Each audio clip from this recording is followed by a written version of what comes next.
The hands of time have been turned back. The earth was without form. In the beginning, the world was in God's hands. In the beginning was the Word. Adam and Eve were the first people made in God's image, but they were tempted. They failed to obey and ate the fruit from the tree of knowledge of good and evil, and they were banished. The first plan of God was shattered. God was heartbroken and quickly turned to plan B, a contingency plan. He remained their God even though they were no longer in his image. He freed them from the tyranny of the Pharaoh of Egypt. Separating the waters of the Red Sea, he gave safe passage to the Jews. But within days they had forgotten him and made a golden calf as an idol, a symbol of God. Moses took the tablets of the 10 Commandments and smashed them. He pleaded for the people, and God relented.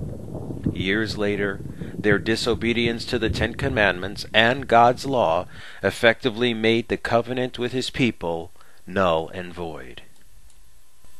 God moved on to plan C. Through his prophets, God announced that he would come as a savior for the Jews, but they would reject him. He would accept their rejection and bring salvation to the Gentiles first. And salvation came through a baby, the Son of God, Jesus. He was made a mockery and hung on the cross to die at the hands of the Jews.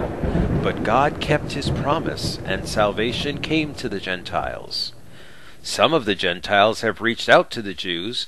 The number of Jews who believe in Jesus is increasing. Were these really 3 separate plans of God, or did God know this would all come to pass? Could God plan the end from the beginning?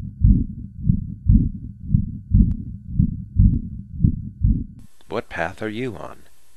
Do you believe in the scientific method or in God? Have you chosen your path arbitrarily, or are you simply searching for riches and fame? God's heart is broken today. When you can't tell the truth from a lie, you've rejected even the helping hand. But you can choose a better path. You can make a decision to become one of his children who are made in his image. The rewards will be great. You'll become part of the family. And you'll stay on the right path because Jesus will be your teacher. The end from the beginning examines God's eternal plan, what's to come, and how you are a part of it. Get it now at http://searchingforjesus.info.